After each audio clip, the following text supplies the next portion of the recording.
so much motherfucking design on right now. Break it down, bring it back, make it clap. I got 3 old thoughts, new block, where that thing. Bitches on my line, and you know. Assalamualaikum warahmatullahi ta'ala wabarakatuh dan salam sejahtera.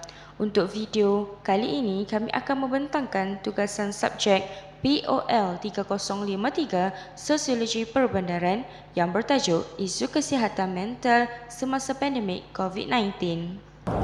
Pada tahun 2019, isu penerang wabak penyakit berjangkit iaitu COVID-19 yang dikesan di Wuhan, China semakin berleluasa dan menyebabkan lebih daripada 200 buah negara dijangkiti wabak tersebut. Penularan wabak ini memberikan kesan terhadap seseorang individu kepada individu yang lain. Oleh itu, kerajaan terpaksa mengumumkan untuk melaksanakan PKP iaitu Perintah Kawalan Pergerakan untuk membendung wabak ini. Kesan daripada penularan wabak ini yang semakin meningkat ini memberikan kesan terhadap kesihatan mental seseorang, tidak kira daripada golongan kanak-kanak, remaja, dewasa dan orang tua.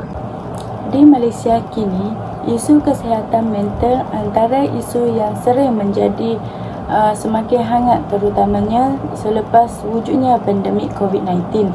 Kesihatan mental di Malaysia ini menunjukkan statistik yang paling tinggi mendapat sokongan daripada Pusat Bantuan Kesihatan Mental Kebangsaan iaitu Kementerian Kesihatan Malaysia ini, merekodkan peningkatan sebanyak 5 kali ganda pada tahun 2022 berbanding pada tahun 2020.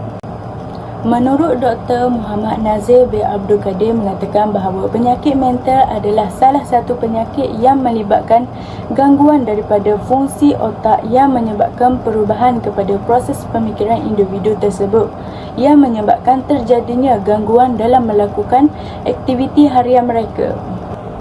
Kesihatan mental ini terbahagi kepada 5 iaitu anxiety disorder, obsessive compulsive disorder, schizophrenia, depression dan eating disorder. Okey, baik. Saya akan teruskan dengan sorotan literature. Pandemik COVID-19 ini dia memberi impak yang sangat besar kepada kesihatan mental untuk setiap individu di setiap negara, termasuklah di Malaysia ini.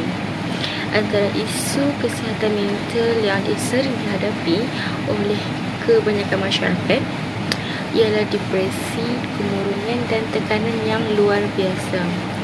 Menurut Polis Diraja Malaysia, kes peningkatan bunuh diri dilaporkan meningkat dari tahun 2019 kepada tahun 2020 dengan jumlahnya sebanyak 609 kes kepada 631 kes. Cubaan bunuh diri dilaporkan banyak berlaku dalam kalangan masyarakat ketika pasca pandemik COVID-19 ini. Hal ini adalah kerana kita terpaksa berada di rumah atas arahan Perintah Kawalan Pergerakan PKP yang dilaksanakan oleh kerajaan semenjak berlakunya pandemik COVID-19 ini. Menurut Ketua Pengarah Kesihatan Tan Sri Dr. Nur Hisham Abdullah, kesihatan mental ini seperti kemurungan yang gagal dikawal boleh berisiko untuk seseorang membuat cubaan bunuh diri. Okey, bunuh diri ini terdiri daripada 3 peringkat. Okey, iaitu yang pertama, suicidal ideation, iaitu mempunyai idea untuk membunuh diri. Yang kedua adalah suicidal plan, iaitu rancangan untuk membunuh diri. Dan yang ketiga ialah suicide attempt, iaitu cubaan untuk membunuh diri. Selain itu, pandemik COVID-19 ini juga tidak ketinggalan dalam memberi kesan yang positif kepada para pelajar dan warga pendidik, kerana ketika pasca pandemik COVID-19 ini, mereka terpaksa melakukan pembelajaran secara atas talian.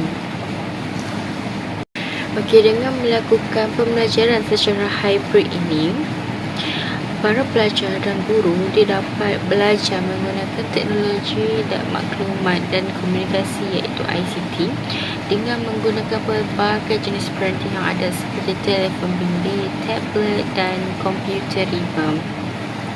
Melalui cara ini, pelajar dan guru ni dapat menimba ilmu pengetahuan yang baru untuk belajar ilmu yang baru dengan menggunakan aplikasi-aplikasi yang sesuai untuk pembelajaran secara atas skala ini seperti Webex Meeting, Zoom Cloud, Google Meet dan lain-lain lagi.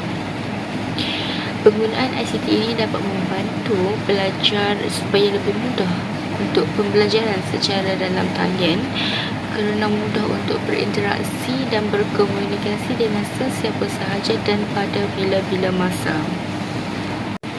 Kesihatan mental ini mempengaruhi cara individu tersebut untuk membuat keputusan dan menyelesaikan sesuatu masalah. Kegagalan mereka untuk mengurus dan menyelesaikan diri dengan persekitaran yang berbeza juga mampu memberi tekanan, kebimbangan dan kemurungan dalam diri mereka. Pasca pandemik COVID-19 ini, dia memberikan impak yang negatif juga kepada kesihatan pelajar dari segi emosi, perasaan, fikiran, tekanan dan kebimbangan.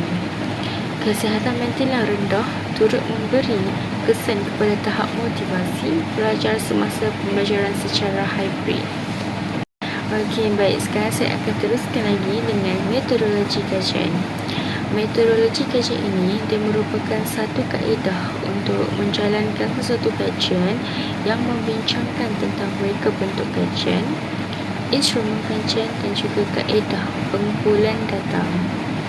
Metodologi kajian ini juga menerangkan sesuatu masalah yang dikaji yang bertujuan untuk lebih memahami dengan lebih luas tentang pengaplikasian kaedah dengan menghuraikan proses kajian. Reka bentuk kajian, instrumen kajian yang kami jalankan ialah dengan menggunakan kaedah kualitatif. Okey.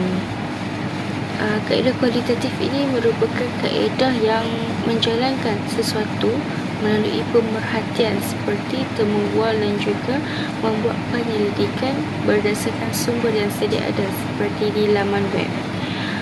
Seterusnya, cara untuk mendapatkan data ini adalah dengan menggunakan rujukan daripada perpustakaan seperti buku, jurnal dan juga sumber daripada internet. Antara faktor berlakunya disebabkan kesihatan mental ini terjejas ialah kebimbangan untuk melakukan aktiviti harian.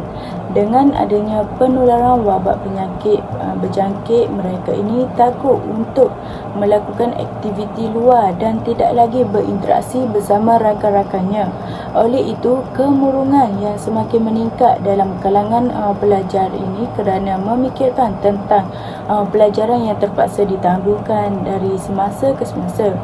Pergaulan ataupun interaksi yang kurang dilakukan dalam kalangan kanak-kanak ini dapat memberikan kesan yang negatif, terutamanya menyebabkan mereka tidak aktif dan fikiran mereka akan menjadi beku. Kesihatan mental ini semakin meningkat, semakin merosot disebabkan oleh kehilangan pekerja semasa penularan COVID-19.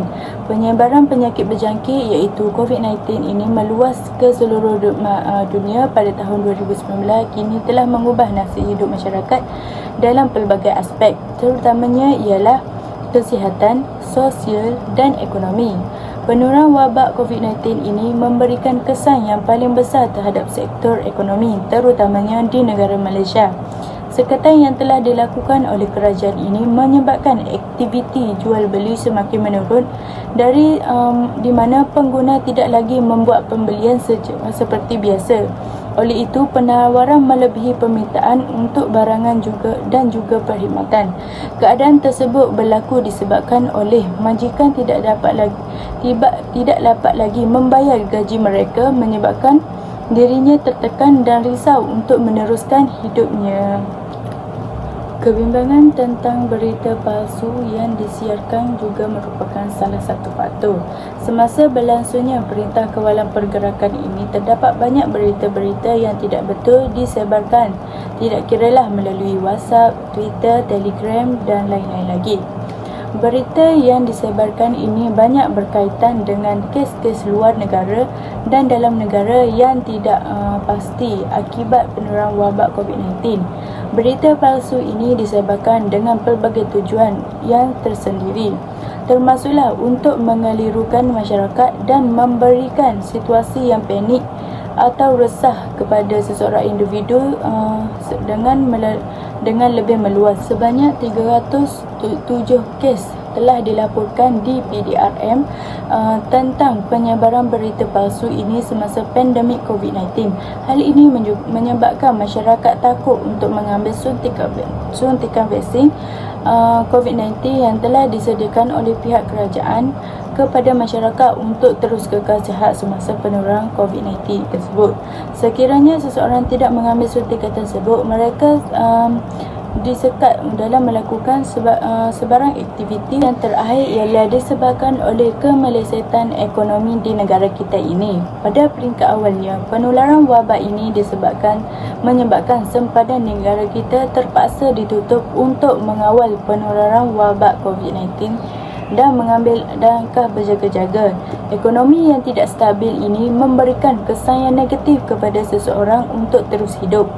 Kesan ini secara tidak langsung memberikan kesan ke atas kehidupan mereka, terutamanya daripada aspek ekonomi, keselamatan dan kesihatan dan hubungan sosial mereka.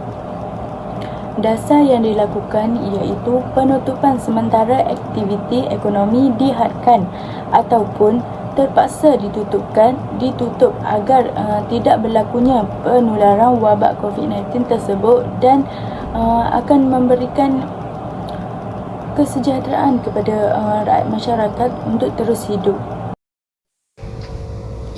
Yang pertama adalah akses kepada khidmat sokongan. Hal ini adalah penting bagi individu untuk mempunyai akses mudah kepada khidmat sokongan kesihatan mental. Institusi kesihatan masyarakat dan organisasi bukan kerajaan perlu meningkatkan akses kepada khidmat sokongan psikososial dan kaunseling, contohnya melalui saluran digital seperti panggilan telefon, pesanan teks atau sesi terapi dalam talian. Yang kedua adalah menjaga rutin harian dan kecergasan fizikal. Dengan melakukan rutin harian yang seimbang, misalnya mendapatkan tidur yang mencukupi, amalkan pemakanan yang sihat dan kecergasan fizikal yang teratur juga dapat membantu menjaga keseimbangan emosi. Selain itu, senaman fizikal seperti berjalan, berlari atau melakukan latihan dalam talian dapat membantu mengurangkan tekanan dan meningkatkan suasana hati. Yang ketiga ialah mengurangkan paparan berita negatif.